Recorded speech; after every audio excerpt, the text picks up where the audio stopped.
The Four Truths. This is an ancient event.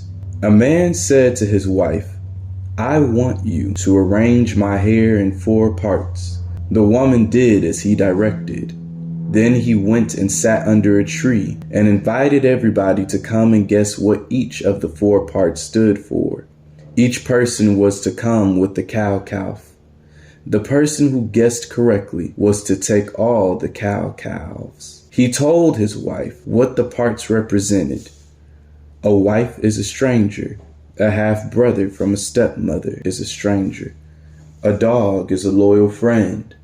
A mother's brother is a loyal friend. People came and guessed, but no one guessed correctly. Many days passed and no one guessed correctly. All that time, the man remained under the tree. He did not work at home or in his fields. The government decided that he was a troublemaker.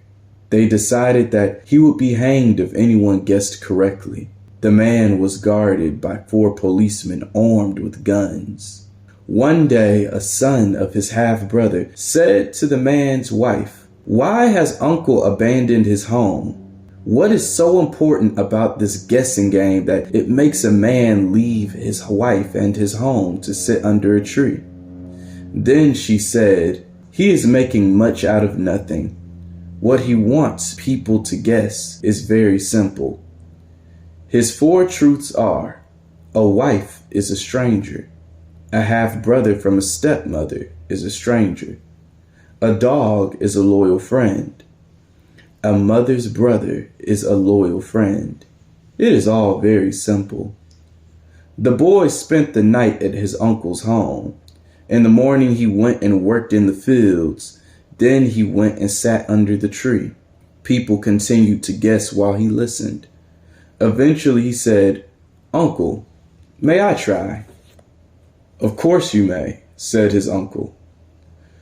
"Those 4 parts stand for: a wife is a stranger, a half-brother from a stepmother is a stranger, a dog is a loyal friend, and a brother of your mother is a loyal friend." His uncle looked down and said nothing. "Did he guess correctly?" asked one of the policemen. "Yes," he answered. The man was carried away to headquarters. The chief said that he would be executed the following day. The man begged the chief, "Please do not kill me before I pay my last visit to my family. Allow me to talk to my wife before I die." The chief allowed him to go, guarded by 4 policemen. When he got to his house, he said to his wife, "My dear wife, what began as a game has destroyed me." "I do not want to hear anything now," she said. "Who told you to do it? Leave me alone. Go to your death."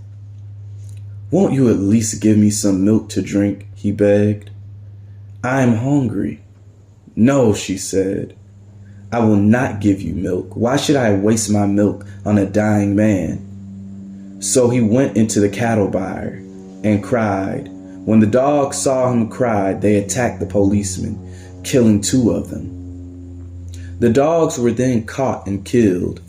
The other 2 policemen took the prisoner back to the chief. On the way, they met his half-brother from a stepmother. The half-brother said to him, "Brother, has that game really destroyed you? Are they really going to kill you?" "Yes, brother," he said. "They're going to kill me." "If you are really going to die then, brother, it would be a terrible waste to go with that beautiful robe you are wearing. Would you please give it to me? I will give you this one to die in." "No," the man said. "Keep your robe. I will die in my own." So they parted and continued their separate journeys.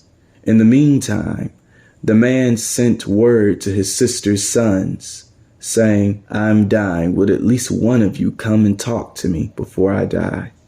His sister had 6 sons. The youngest said he wanted to go alone. The eldest said he wanted to go alone. Each of the 6 wanted to go alone. The youngest said that unless he was allowed to go alone, he would kill himself. So he went. He ran and ran until close to dawn.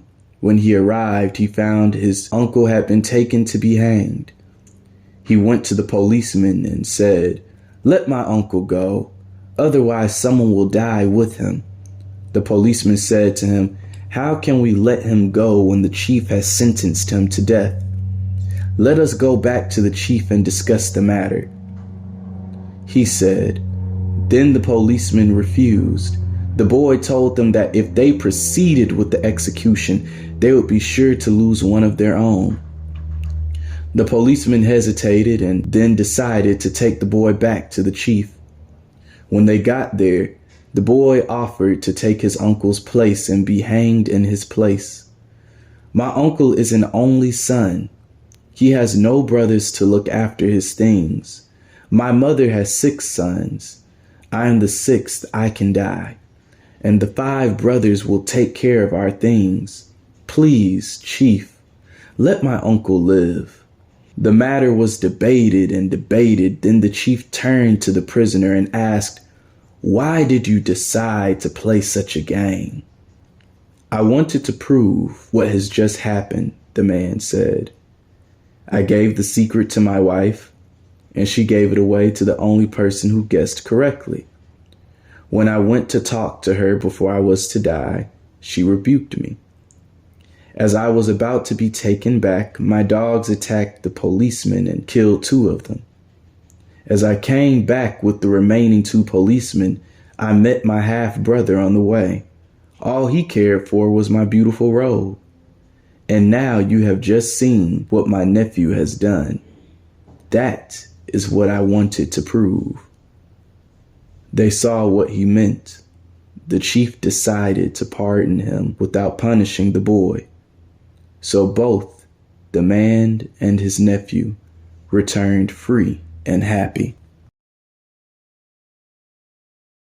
All right, everyone. So that's the end of the 4 Paths Dinka folktale written by Francis Manding Ding. Definitely check out the podcast, subscribe. We have much more coming in the next few episodes. This is primarily about folktales this season. I'm excited to work with you.